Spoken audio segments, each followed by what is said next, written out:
Kita teruskan pelajaran kita mengenai hubungan murid-murid Yesus yang dipilihnya dengan Dia. Kita ambil dari Yohanes 15 ayat 1 sampai 27. Ayat 1. Akulah pokok anggur yang benar dan Bapakulah pengusahanya. Yesus mengatakan bahwa Dia adalah pokok anggur yang benar. Yesus sering memberikan perumpamaan bahwa kebun anggur itu adalah umat Israel. Jadi di sini Dia mengumpamakan bahwa Dia adalah pokok anggur yang benar. Dan Bapa di sorga adalah pengusahanya. Ayat 2. Setiap ranting padaku yang tidak berbuah, dipotongnya. Dan setiap ranting yang berbuah, dibersihkannya. Supaya ia lebih banyak berbuah.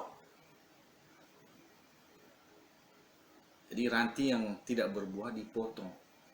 Yang motong siapa? Bapa di sorga. Sama seperti murid Yesus yang bernama Yudas Iskariot. Itu dipotong.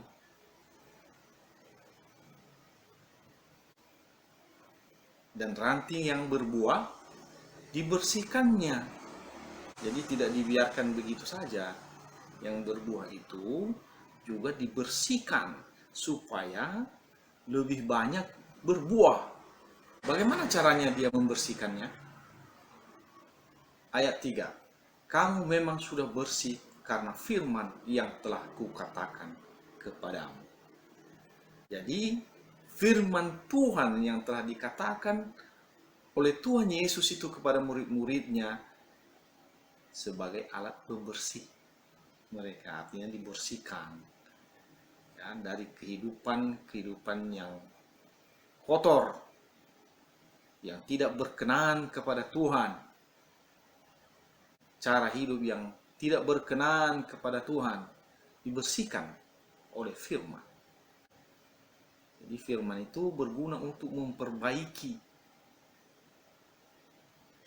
untuk mengajar supaya kelakuan dan perbuatan kita sesuai dengan kehendak Allah. Jadi yang membuat itu menjadi bersih adalah firman Tuhan sendiri. Dalam ayat 2 ini kita bisa melihat bagaimana hubungan antara Tuhan Yesus dengan murid-muridnya.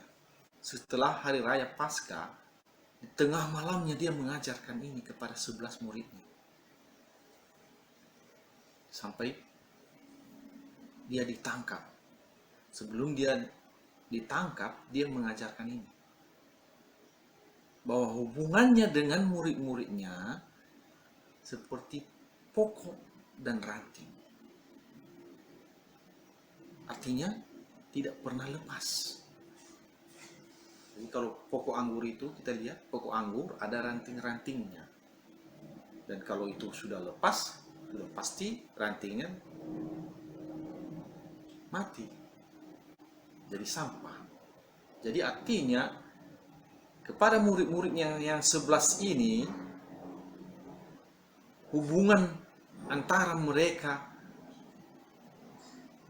terus berkelanjutan.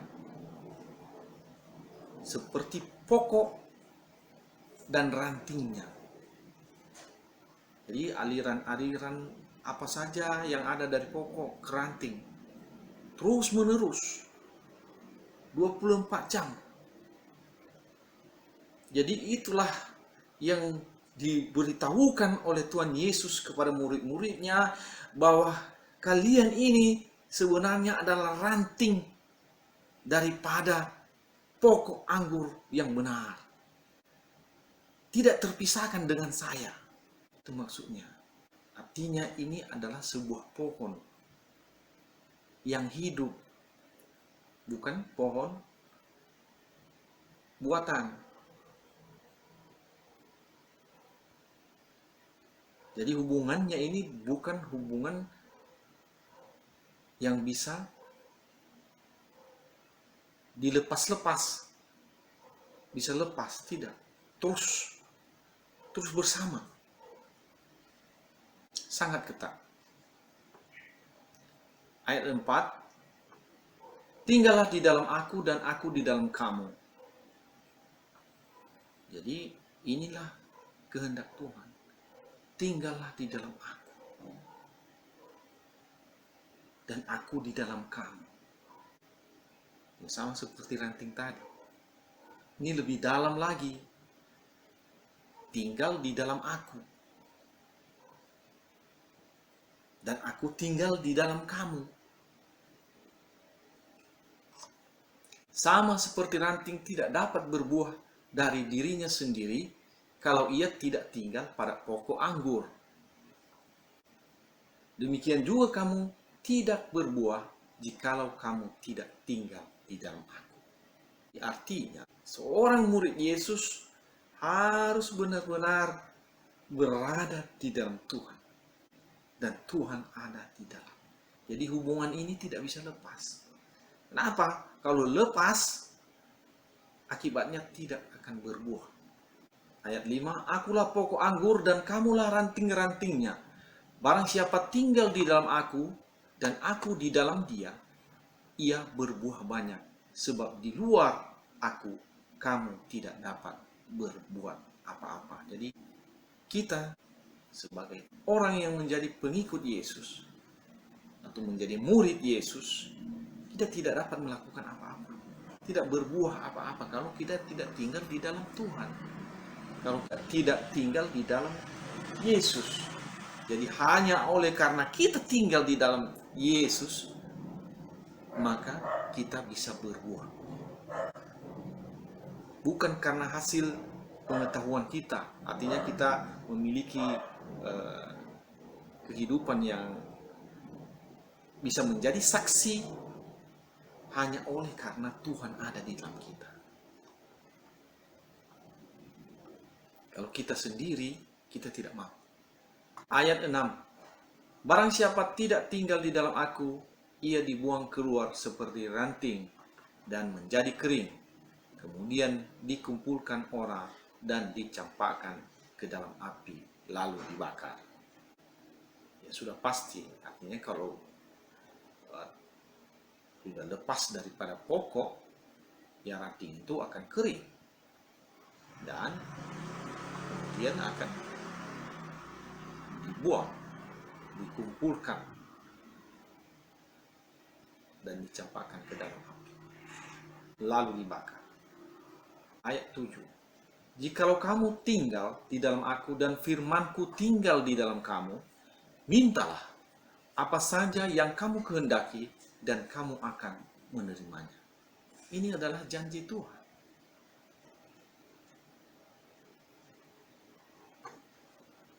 Kalau kita hidup sesuai dengan apa yang disampaikan oleh Tuhan ini, memiliki hubungan yang seperti yang disampaikannya ini, kita tinggal di dalam Dia dan Dia tinggal di dalam kita, maka apa saja yang kita kehendaki, kita akan menerimanya. Kita minta kepada Bapa, kita minta kepada Tuhan, maka Tuhan akan memberikannya kepada kita. Ini adalah jaminan dan ini bisa diklaim. Saya pernah mengklaim ini dan memang ini ada hasilnya. Luar biasa. Ayat 8, dalam hal inilah Bapakku dipermuliakan, yaitu jika kamu berbuah banyak, dan dengan demikian kamu adalah murid-muridku. Jadi kalau kita tidak berbuah, Bapa tidak dipermuliakan. Hidup kita tidak menghasilkan buah yang baik. Tuhan Yesus pernah mengatakan bahwa pohon yang baik akan berbuah-buah yang baik. Artinya kan kelakuan kita, hidup kita, apa yang kita lakukan itu baik. dari cara kita berbicara, dari cara kita hidup sehari-hari, waktu kita bekerja, waktu kita berinteraksi dengan orang lain. Di situ nampak bahwa kita berbuah baik. Kelakuan kita setiap hari itu, setiap saat itu adalah buah-buah kebaikan. Artinya tidak berbuat jahat, berbuah baik. Artinya melakukan kehendak Allah, kehendak Tuhan. Karena Tuhan itu baik. Artinya kalau pokok anggur itu baik, yaitu Yesus Tuhan kita, maka kita pun baik. Jadi orangnya baik. Berbeda dengan orang yang tidak tinggal di dalam pokok anggur yang benar. Jadi ada tanda-tandanya, sudah kasih. Jangan seperti yang sering disampaikan oleh orang bahwa keselamatan itu adalah anugerah dan semua dosa kita sudah dihapus di kayu salib. Jadi kita berbuat apa saja pun kita tetap selamat. Nah, itu satu kesalahan, saudara. Tuhan Yesus mengatakan bahwa kita harus berbuah, buah yang baik. Di Matius pasal 7, dia mengatakan bahwa pohon yang baik akan menghasilkan buah yang baik. Jadi dari buahnya lah kamu mengenal mereka. Artinya kita dikenal oleh orang-orang di sekeliling kita dari buah-buah kehidupan kita. Jadi kalau kita mengaku kita tinggal di dalam pokok anggur yang benar, kita tinggal di dalam Yesus, tetapi kehidupan kita tidak melakukan kehendak Allah, itu namanya kita sedang berpura-pura. Oleh sebab itu, Yesus menegaskan di sini bahwa orang yang menjadi muridnya itu harus tetap tinggal di dalam Dia. Dan dia tidak pernah lepas dari pokok anggur yang benar. Dia tidak pernah lepas daripada Yesus. Setiap saat. Ayat 9. Seperti Bapa telah mengasihi aku, demikianlah juga aku telah mengasihi kamu. Tinggallah di dalam kasihku itu. Ayat 10. Jikalau kamu menuruti perintahku, kamu akan tinggal di dalam kasihku. Seperti aku menuruti perintah Bapakku dan tinggal di dalam kasihnya. Ini luar biasa. Apa yang dikatakan di sini? Seperti Bapa telah mengasihi aku. Ini kalau dalam bahasa aslinya ini agape. Jadi kasih yang dimaksudkan di sini adalah kasih agape. Demikian juga aku telah agape terhadap kamu. Kasih yang tanpa pamrih. Tinggallah di dalam kasihku itu. Artinya hiduplah dengan kasih agape. Kasih yang tidak mengharapkan balasan. Kasih yang tanpa pamrih. Apa yang membuat kita bisa tinggal di dalam kasih Tuhan itu, dalam agape Tuhan itu, kita bisa hidup dengan memiliki kasih agape adalah jika kita menuruti perintah Tuhan. Sama seperti Yesus juga menuruti perintah Bapanya. Dikatakan di sini, seperti aku menuruti perintah Bapakku dan tinggal di dalam kasihnya. Makanya Yesus tinggal di dalam kasih agape yang dimiliki oleh Bapa itu. Kasih yang luar biasa. Kasih yang tertinggi. Kasih yang tidak mengharapkan balasan. Ayat 11. Semuanya itu kukatakan kepadamu supaya sukacitaku ada di dalam kamu dan sukacitamu menjadi penuh. Jadi apa yang dikatakan Tuhan ini untuk memberikan kepada murid-muridnya joy, sukacita, kebahagiaan yang luar biasa. Berbahagia, menjadi orang yang berbahagia, supaya joy yang kamu rasakan, kesenangan dan kebahagiaan yang kamu rasakan menjadi penuh. Makanya Yesus mengatakan bahwa hubungan antara Yesus dan murid-muridnya seperti pokok dan ranting. Itu sangat luar biasa itu. Sangat dekat. Sangat dekat. Apalagi tambah aku di dalam kamu dan kamu di dalam aku. Itu sudah nyatu namanya. Tidak terpisahkan. Ayat 12. Inilah perintahku, yaitu supaya kamu saling mengasihi, seperti aku telah mengasihi kamu. Demikian juga diharapkan oleh Tuhan Yesus ini kepada murid-muridnya yang 11 ini, supaya memiliki kasih agape satu dengan yang lain. Jadi tidak ada yang mencari keuntungan, tidak ada yang egois, tidak terpecah, itu maksudnya. Saling mengasihi begitu. Yang diinginkan Tuhan ini sebenarnya.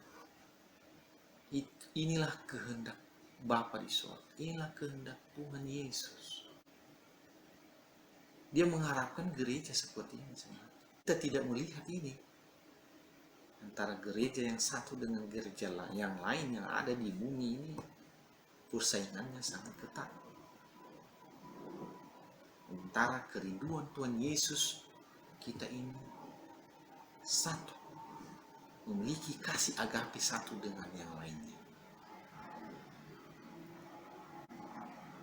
Tidak masalah kita berada di berbagai denominasi gereja, tetapi seharusnya kita memiliki agape satu dengan yang lain. Inilah yang dimaksudkan oleh Tuhan di sini, supaya kamu saling mengasihi. Jadi ada 11 muridnya, dia perintahkan supaya saling mengasihi. Dan untuk kita saat ini, supaya seluruh umat yang percaya kepada Yesus, bahwa Yesus itu adalah Tuhan, sebaiknya seperti ini. Seharusnya seperti ini. Saling mengasihi. Dan saling mengasihi itu adalah buah. Buah yang dikehendaki oleh Tuhan. Artinya kalau tidak saling mengasihi berarti tidak berbuah. Berarti bukan dari pokok anggur yang benar. Jadi yang dikehendaki Tuhan itu harus saling mengasihi. Dan kita tetap menyatu dengan Tuhan. Sebagai murid-muridnya, kita harus tetap menyatu. Jadi kalau ranting yang satu di sini, ranting yang lain di sini, sebenarnya itu satu semua. Tuhan menginginkan semua rantingnya itu terhubung oleh pokok anggur. Pokok anggur yang benar, tidak terpisahkan. Dia menginginkan semua ranting ini saling mengasihi, memiliki kasih agape satu dengan yang lain. Itu kehendak Tuhan. Dan ini untuk mempraktikkan ini tidak bisa kalau kita tidak tinggal di dalam Yesus. Ini harus hanya bisa dilakukan apabila semua ranting itu tinggal di dalam Yesus. Tapi kalau ranting-ranting itu terputus dengan pokok anggurnya, maka tidak akan ada hubungan yang seperti itu. Ayat 13. Tidak ada kasih yang lebih besar daripada kasih seorang yang memberikan nyawanya untuk sahabat-sahabatnya. Ayat 14. Kamu adalah sahabatku jikalau kamu berbuat apa yang kuperintahkan kepadamu. Yesus menegaskan, jika kamu berbuat apa yang kuperintahkan kepadamu, maka kamu adalah sahabatku. Jadi ini satu ketegasan daripada Tuhan. Artinya kalau kita tidak melakukan apa yang sesuai dengan apa yang diperintahkan oleh Tuhan, berarti kita bukan sahabatnya. Jadi kita harus melakukannya. Seperti tadi, saling mengasihi itu. Ini satu kewajiban. Makanya dia katakan bahwa tidak ada kasih yang lebih besar daripada kasih seorang yang memberikan nyawanya untuk sahabat-sahabatnya. Yesus melakukan itu bagi kita. Kita sudah dianggap sahabatnya karena kita berbuat apa yang diperintahkannya. Ayat 15, aku tidak menyebut kamu lagi hamba, sebab hamba tidak tahu apa yang diperbuat oleh tuannya. Tetapi aku menyebut kamu sahabat, karena aku telah memberitahukan kepada kamu segala sesuatu yang telah kudengar dari Bapa-Ku. Artinya, tidak ada lagi yang tidak disampaikan oleh Tuhan Yesus kepada murid-muridnya. Semua sudah diberitahukannya kepada mereka. Semua rahasia kerajaan Allah sudah diberitahukan kepada murid-muridnya yang tinggal 11 orang ini lagi. Maka mereka dianggap adalah sahabatnya, bukan hambanya. Jadi kita ini adalah sahabat-sahabat daripada Tuhan Yesus. Ketika kita berkomitmen untuk mengikut Tuhan dengan benar, maka kita melakukan segala perintahnya, dan status sebagai sahabat ini adalah milik kita. Ayat 16. Bukan kamu yang memilih aku, tetapi akulah yang memilih kamu. Dan aku telah menetapkan kamu supaya kamu pergi dan menghasilkan buah, dan buahmu itu tetap. Supaya apa yang kamu minta kepada Bapa dalam namaku, diberikannya kepadamu. Jadi Yesus menegaskan di sini bahwa dialah yang memilih kita, bukan kita yang memilih dia. Dan dia telah menetapkan kita, dan supaya kita pergi untuk menghasilkan buah. Jadi dia perintahkan kepada murid-muridnya supaya mereka pergi dan menghasilkan buah. Di Matius 28 ayat 19 sampai 20. Karena itu pergilah, jadikanlah semua bangsa muridku, dan baptislah mereka dalam nama Bapa, Anak, dan Roh Kudus. Dan ajarlah mereka melakukan segala sesuatu yang telah kuperintahkan kepadamu, dan ketahuilah, aku menyertai kamu senantiasa sampai kepada akhir zaman.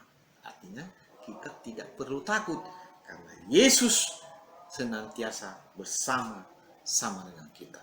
Kalau kita berada di pihak Tuhan, kepada siapa kita perlu takut? Dikatakan, jadikanlah semua bangsa muridku. Menjadikan semua bangsa murid Yesus. Itu kehendaknya. Jadi dia menyuruh kita untuk menghasilkan buah.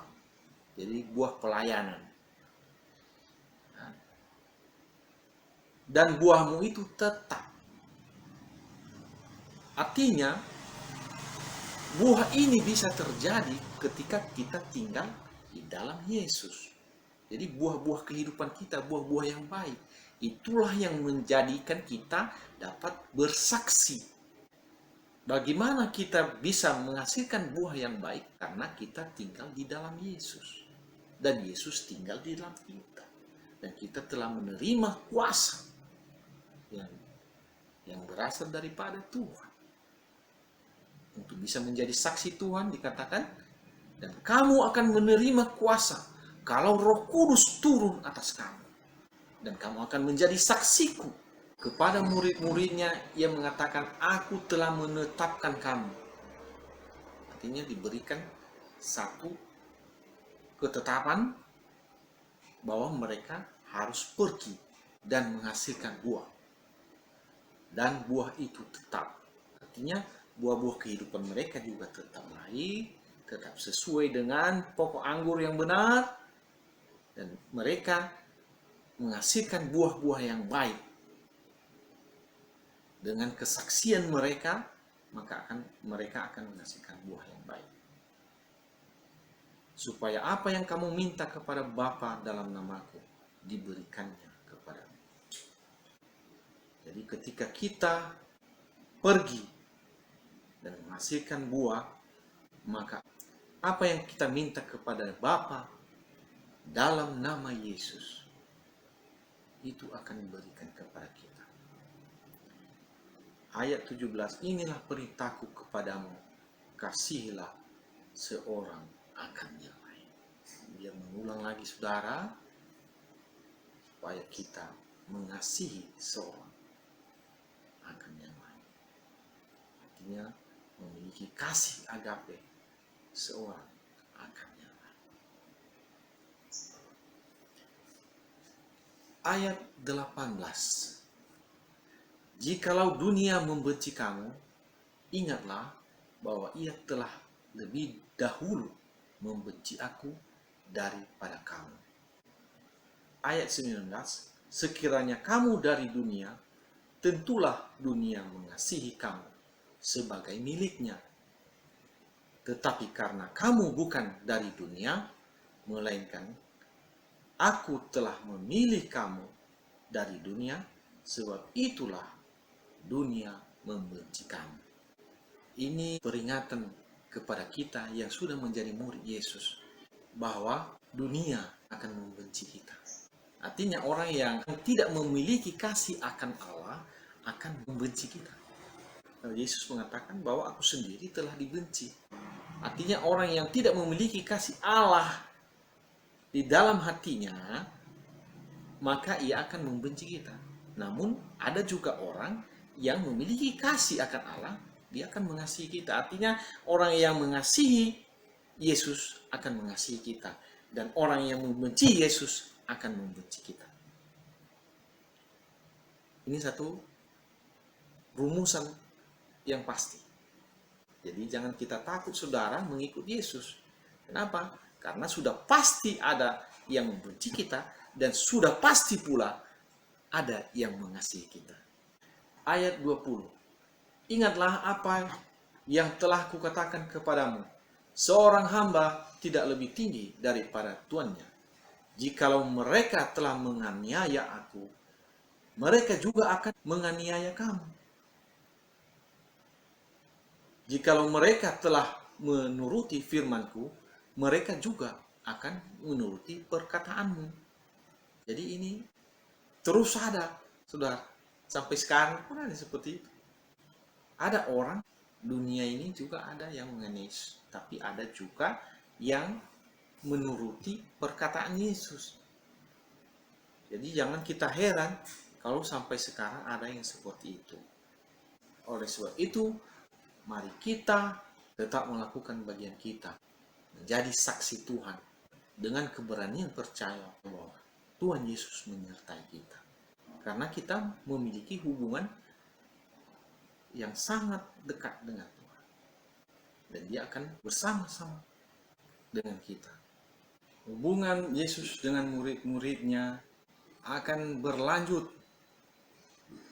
ketika orang-orang yang tidak memiliki kasih akan Allah, pasti akan membenci murid-muridnya.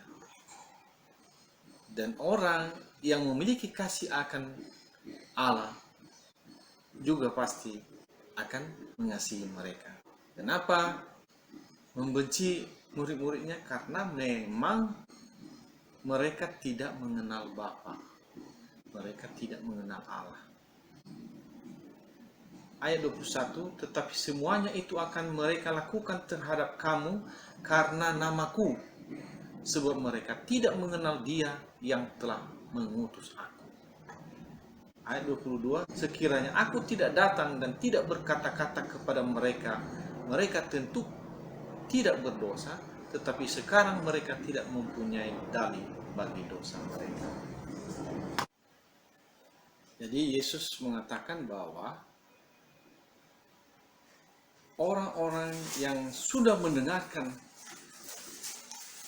firman Tuhan yang telah Dia sampaikan, namun tidak bertobat, menurut Yesus mereka itu tetap di dalam dosa mereka. Tidak ada lagi alasan bagi mereka, karena semua Tuhan Yesus telah menyampaikannya. Jadi bagi kita pun sekarang yang sudah mendengarkan firman Tuhan, namun kita tidak bertobat, kita tetap tinggal di dalam dosa kita. Namun apabila kita mengaku dosa kita, maka Allah setia dan adil. Dia akan mengampuni kita dan menyucikan kita dari segala dosa kita. Kita bertekad untuk tidak berbuat dosa lagi. Ayat 23, barang siapa membenci aku, ia membenci juga Bapa. Ayat 24, sekiranya aku tidak melakukan pekerjaan di tengah-tengah mereka seperti yang tidak pernah dilakukan orang lain, mereka tentu tidak berdosa. Tetapi sekarang, walaupun mereka telah melihat semuanya itu, namun mereka membenci baik aku maupun Bapakku. Ayat 25, tetapi firman Tuhan yang ada tertulis dalam kitab Taurat mereka harus digenapi. Mereka membenci aku tanpa alasan. Ayat 26, jikalau penghibur yang akan kuutus dari Bapa datang, yaitu roh kebenaran yang keluar dari Bapa, ia akan bersaksi tentang aku. Tetapi kamu juga harus bersaksi, karena kamu dari semula bersama-sama dengan aku. Jadi melalui firman Tuhan ini kita mengetahui bahwa Roh Kudus yang telah diutus oleh Bapa dari sorga juga akan bersaksi tentang Yesus. Dan bagi murid-muridnya juga, Yesus mengatakan supaya mereka bersaksi. Karena murid-muridnya sudah bersama-sama Yesus selama 3,5 tahun. Jadi apa yang mereka lakukan? Menyaksikan bahwa Yesus itu adalah Mesias. Menyaksikan bahwa Yesus itu baik. Menyaksikan bahwa Yesus itu adalah jalan, kebenaran, dan hidup. Oh, tidak seorang pun sampai kepada Bapa di sorga tanpa melalui Yesus.